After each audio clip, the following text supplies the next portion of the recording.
Welcome everybody. This is Michael Silverling from MSilb Analytics here to give you your 2016 fantasy football value ratings. Help you get the best value for your picks in your fantasy draft and win this upcoming season. So I posted on my website. Most of you hopefully have seen the explanation of how these were all created and what it all means. So essentially what I did is pulled stats from 2010 through 2015, found the correlation of each individual stat category to future fantasy performance, then used that from the 2015 players' performances and use that to project then where they might be this upcoming season. Get your value picks, find your busts, find out your safe picks, and again, work your way to fantasy football glory. So with that, I'll jump into it. I'll talk through what I see, talk through some strategy, and then I'll talk about some questions I've received, and again, open it up. Talk to me on Twitter at MSilb Analytics. And I'll answer all your fantasy football questions, whether it's for the draft, who to play, who to sit, who to pick up, who to trade, and ask all your questions on there, and I'll go ahead and answer them. So here we go, going through positions. So looking at it from an overall standpoint, again, each player was given a raw score, and then they were standardized across all positions to try to give some way to connect them all to each other. But most often this should mainly be used to look at positions individually. So compare quarterbacks against quarterbacks, running backs against running backs, and so on. Trying to compare positions against positions is very difficult to do. One of the things that stands out about this, which really drives the point home, is how many tight ends you do see at the top. There should not be 5 tight ends going in the first rounds in any case, but there are some takeaways you can have from that. So first off on that point as well, definitely tailor your draft strategy around where these players are getting picked in your league. You can look at whether site you're on, whether it's ESPN, Yahoo, NFL, or any other site. You'll be able to see their pre-draft rankings. You'll be able to see the average draft pick of these players, and make your decisions from there. And try to get the best value when you pick them. Do not pick a player who's going 50th overall in most drafts in the first round, even if you think it's a great value, even if you think he's a first-round talent. If you can get him in the 3rd, 4th, or 5th round, get him in the 3rd, 4th, or 5th round. That's where the value is. Just want to hit that home first. So here we go. Looking at the big picture here, so you can see a lot of wide receivers, a lot of tight ends at the top of the board. Even if you look through the top 25 score plus ratings, they have 1 quarterback, 4 running backs, 10 receivers, and 10 tight ends. So it tells us a few things. First off, the real shift for quarterbacks is a little lower than any other position. So meaning that quarterbacks most of the time you should be kind of going after them after pick 25, so most leagues that's your 3rd, 4th round. Look for them there. Running backs only 4 at the top. We know, just from being a football fan, that star running backs are very hard to come by. That's a thin position. That's kind of been a trend of fantasy football for the last few years. Get your running backs early, get them before there's none left. Wide receivers are 10 at the top, so that there's a good clump of wide receivers near the top that are head over heels better than everyone else. It's interesting to note though is that some of them aren't rated too highly in leagues. Just going off ESPN, Antonio Brown, Julio Jones, DeAndre Hopkins, and Odell Beckham are all very, very, very close to the top. But you see also there's value in those top few wide receivers. Brandon Marshall I've gotten in the 2nd round in my leagues. Demaryius Thomas I've even gotten in the 3rd. Allen Robinson you can probably get 2nd or 3rd as well. Larry Fitzgerald at 16 you can get him really late in drafts. I think maybe 5th or 6th round. I know at least in ESPN the whole clump of Arizona wide receivers are around each other. So that's something where you can use this and really see, target those early guys you can get them, like Antonio Brown, Julio Jones. But later on, if Larry Fitzgerald's available, he's essentially just as good as Demaryius Thomas or Allen Robinson there. Maybe a little step below the Odell Beckham, DeAndre Hopkins, Brandon Marshall, and on up group. Get your draft strategy going. Know what you want to do. Based off of where your pick is also. So now finally, what I think to that, position by position, here we go. So starting off with the quarterbacks. So it might come as a surprise to some is how Drew Brees is ranked here. Drew Brees is in his own tier really when it comes to quarterbacks for the 2016 season with the score plus just under 165. Second, Carson Palmer, 127.5. So Carson Palmer and Philip Rivers have really been my fantasy darlings for the past 2 or 3 years. Every league I've been in, I've kind of drafted them and tried to play the matchup each week. What stands out a lot here is, at least in the leagues I've played in, you'll see Cam Newton, Aaron Rodgers being the first few quarterbacks off the board. And if you look on here, they are essentially nowhere to be found. Aaron Rodgers coming in at the number 12 quarterback, and Cam Newton right after him at number 13. So really what this tells you is those are guys that should be picked, really be the last quarterbacks off the board. In those cases in a 12-team league, Aaron Rodgers might be the 12th best quarterback, and Cam Newton at 13. Where that all comes from is for quarterback stats, especially with Cam Newton, running stats are really bad correlators for fantasy football quarterbacks. I even tried to look at it in different ways and try to have the running stats only correlate to running quarterbacks. So what I did is only looked at the top half of running quarterbacks and checked the correlation to future performance from them. And even with that, there were still not strong correlations at all. And even with those, there were negative correlations. So saying that quarterbacks who had good running years didn't perform well in future years. So in this model, I only took into account rushing touchdowns. That was the most consistent of the bunch, but still does not bode well for Cam Newton. Could be a good quarterback, but not a safe pick here. So my draft strategy with quarterbacks, since in your leagues, if your league, a lot of the people you'll be playing against will be drafting according to the average draft pick in the pre-draft rankings, you'll see Cam Newton, Aaron Rodgers going off the board pretty early. Tom Brady's a question mark. I actually do like taking Tom Brady if you can get him later, maybe 6th, 7th, or even 8th round, and then taking another quarterback. Maybe I've gotten Stafford after pretty late in drafts as well to play for the first 4 weeks. It looks like he has a decent enough schedule to get you through until Tom Brady comes back. An angry Tom Brady should be very interesting for sure. So interesting to know. So I like to look at this and try to see where the tiers break down. So like I said before, Drew Brees is on his own, 164. Then you have Carson Palmer and Philip Rivers kind of in their own little group at 127, 122. Then it looks like you have the group Tom Brady, Eli Manning, Ben Roethlisberger, are all kind of in that same group. And for Tom Brady, he is suspended for 4 games. So what we did for his score is use it as if 12 games would be Tom Brady, and then 4 games would be an average quarterback. That's commonly known in the sports analytics world as the replacement player. So that's what makes up Tom Brady's score. So he could be even higher, but that just takes into account you having a standard replacement quarterback for 4 games, and then you get 12 out of Tom Brady. I'm targeting Drew Brees. If I can't get Drew Brees, mainly if you see quarterbacks come off the board, Drew Brees should be a pretty early pick, probably coming in after Rodgers and Newton. Once Drew Brees gets off the board, if you haven't gotten him yet, it might be time to start targeting your quarterbacks. So if you can get a Carson Palmer or Philip Rivers, you're in great shape.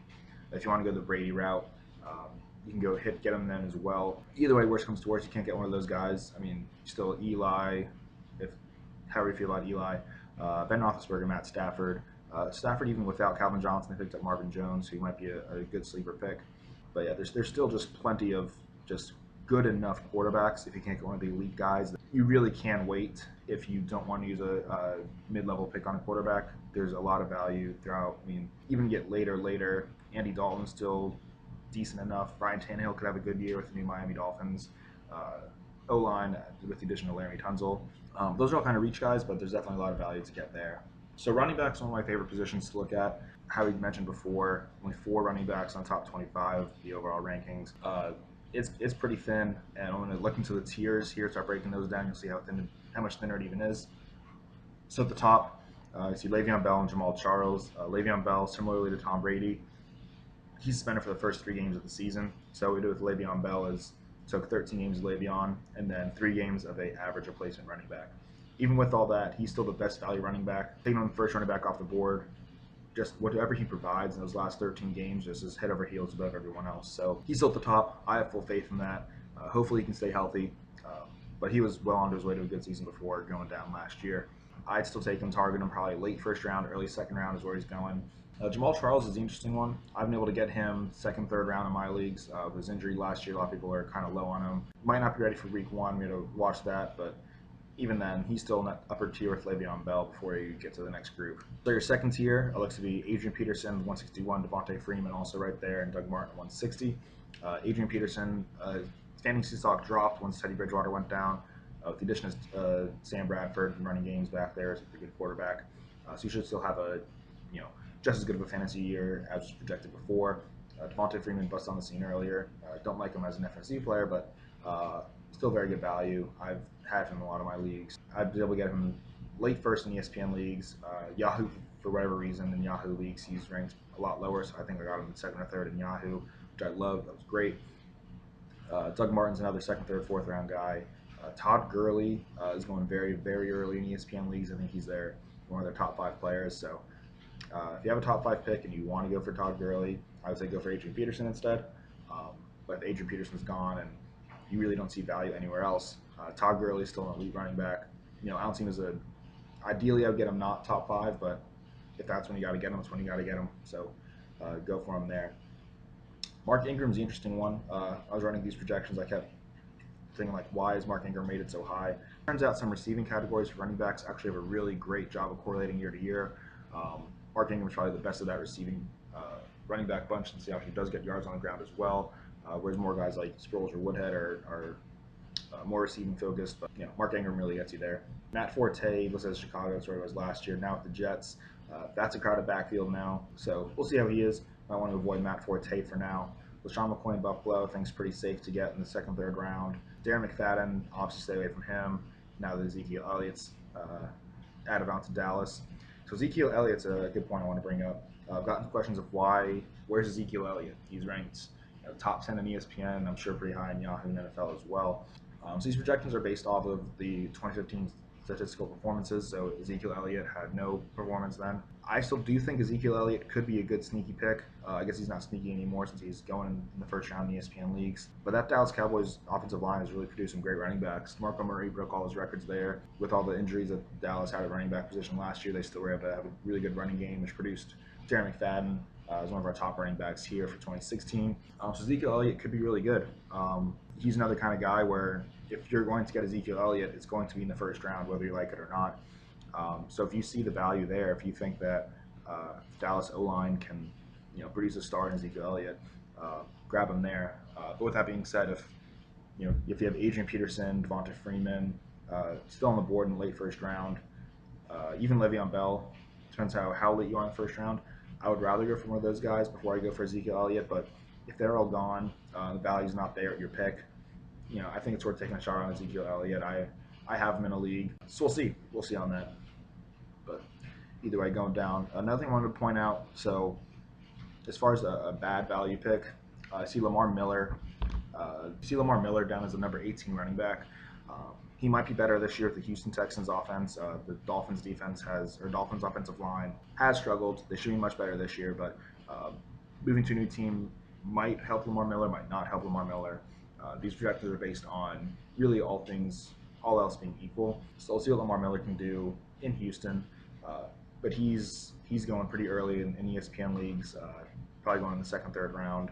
I don't feel confident picking Lamar Miller, especially with him coming in number 18 in the projections. So that's a case where if he still is available, maybe 3rd, 4th round, take a shot at him. But with how early he's going, I don't think it's worth it. Early in the 1st, target on Adrian Peterson. Late in the 1st, you get Le'Veon Bell, Devonta Freeman. Then going to the 2nd round, look for Doug Martin, Jamal Charles. Get Todd Gurley still there in the 2nd, snap him up. Potentially Mark Ingram if you feel like him in the New Orleans offense.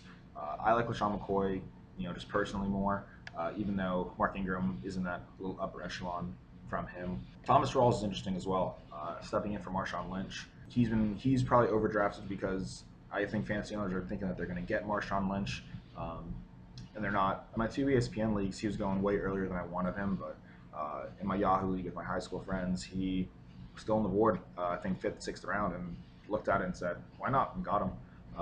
So Thomas Rawls could be good, but again, just with all these, just try to pick the players when they should be picked, and definitely try to get your value and avoid guys who don't project well for the next year. Wide receiver, I think, is the deepest position in this draft. Again, you have your really top group, Antonio Brown, Julio Jones. They've been, I think, pretty consensus 1st round picks across all fantasy leagues. Antonio Brown's been the number 1 overall rated player on ESPN. Comes in number 1 here too. Really no reason for me to not feel comfortable taking Antonio Brown number 1 overall, even with the depth at wide receiver. He's a pretty safe pick there. The only guys I might consider number 1 instead would be maybe an Adrian Peterson. Antonio Brown, definitely safe pick up there. Julio Jones, I'd 100% go for early 1st round as well. So they're kind of the top group there. Under them, you got Brandon Marshall and DeAndre Hopkins. DeAndre Hopkins is rated a 1st round pick in ESPN, at least late 1st round. Brandon Marshall, I've been able to get in the 2nd round, which I love. So definitely 2 great guys to get there. DeAndre in the 1st, Brandon Marshall in the 2nd. If you can get them both, awesome. But definitely look for running backs as well. So it's another way to just build your draft strategy around what you want. Odell Beckham is kind of in his own, I guess, tier, for the 3rd tier there. He's rated I think number 3 or 2 or 3 in ESPN, so he's going early first round. I really wouldn't pick him there. So Odell is unfortunately kind of passing on him this year because I wouldn't take him until the second. He's not in any way going to fall to the second round, so unfortunately not taking Odell now. I'm able to get Demaryius Thomas in the second as well, which is great for me. A lot of the concern is, how will he be without Peyton Manning? But kind of the rap on Peyton Manning last year is that he's not the same quarterback. Even Demaryius Thomas had Brock Osweiler for a good portion of the season, so with the new quarterback in Denver, I don't see this being a really big problem for him because Denver had a lot of transition to quarterback last year. I think he's proven to still perform well despite all that, so it doesn't worry me about Demaryius Thomas. It might worry others, but take advantage of that. Right above him is Allen Robinson.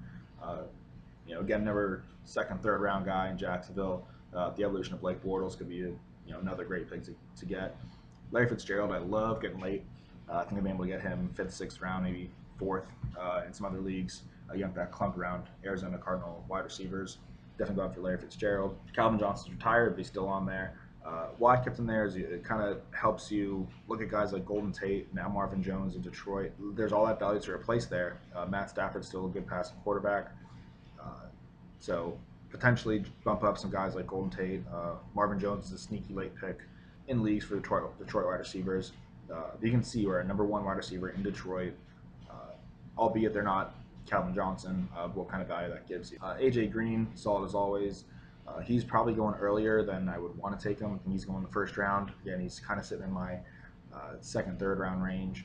Jarvis Landry you're able to get in the 2nd or 3rd round. Same with Keenan Allen. Love those picks.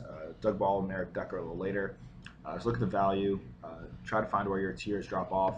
I think that if you don't have guys like Antonio Brown or Julio Jones or DeAndre Hopkins available to you in the 1st round when you pick, if you're late in the 1st round especially, go running back. Don't reach for, I don't like Odell in the 1st round. Brandon Marshall, you can wait until the 2nd, or if you want to wait until the 2nd for a wide receiver, you can get Brandon Marshall, Allen Robinson, Demaryius Thomas is your wide receiver 1. Later on, you can still pick up potentially a Jarvis Landry, Larry Fitzgerald, but there's value all the way down. Doug Baldwin, Jeremy Maclin, Brandon Crooks, all solid guys. Julian Edelman coming off from that factory of wide receivers in New England. Josh Gordon for Cleveland, suspended for the first few games of the season. He was great when he was a full-time player. Now with RG3 quarterback again, he could be pretty good this year. So Josh Gordon's a guy I've been able to get after my whole team's filled out. Get him super late. So Josh Gordon's a guy to target. So yeah, I definitely think there's a lot of good, solid value wide receiver throughout the draft, even late. So unless you can get one of the elite upper guys early in the 1st round, I would kind of hold off a wide receiver until the 2nd or 3rd, maybe even 4th at least, depending on how your flex positions work. All right, tight end, here we go. So all the attention going to Gronk, obviously, and Jordan Reed is the new upcoming star for tight ends. Jordan Reed being a Gator, like that. Delaney Walker comes into my top tight end and comes in as a top tight end in the tier above Reed and Gronk. So that's what draws me a lot. Delaney Walker is rated in most leagues as number 3, 4, 5 tight end. So you still have to get him pretty early as far as tight ends go. Still wouldn't really attack tight end until I feel comfortable with what I filled in my wide receiver, running back positions. So Delaney Walker is the 3rd, 4th, 5th ranked tight end in most leagues. So he's coming in right after Gronk and Reed. For tight end, again, there's 10 of them in the top 25. If you go to the top 50, there's 14 tight ends. So really, if you're getting the last tight end on the board in your league, you're still looking pretty good. I mean, down around who would be the last tight end pick. So that Jason Witten, Jimmy Graham, he's not what he was in New Orleans, but still Jimmy Graham. Still some good value there. I would love to get Delaney Walker if I could. He's, I think, a guy who could be. He's almost like my little secret weapon in this, since he's not viewed in that upper group with Reed and Gronk, but I'm showing him being at a level above them. So I think getting him as maybe 4th or 5th tight end off the board is a steal. Definitely go for it. So it just shows you got to get your value early on so you can pick up Delaney Walker late. Gary Barnidge is also very intriguing to me in Cleveland with that whole quarterback mess they had last year. Gary Barnidge is also very intriguing to me. Be interesting to see how that whole offense in general runs with RG3 now at the helm. He's a guy who you can probably get after the Reed, Gronk, Delaney Walker group. And Zach Ertz in Philly. We'll see how Carson Wentz works with him. Greg Olsen in Carolina is always great. Ben Watson's out for the year with Baltimore now. He's out for the year, so stay away from Ben Watson. But you can see how New Orleans tight ends, looking back to what Jimmy Graham was and what Ben Watson was last year, Colby Fleener, who was pretty successful in Indianapolis, is now the New Orleans tight end. So he's the guy who could potentially replace that Ben Watson value. So look out for Colby Fleener if you don't get one of the top echelon guys. So there you go. There's your draft strategy across positions. So hopefully it helps you all out, helps you understand what you're looking at here in these rankings. But again, any questions on who to pick up, who to start, let me know at MSilb Analytics, and I'll get that to you. All right, thanks.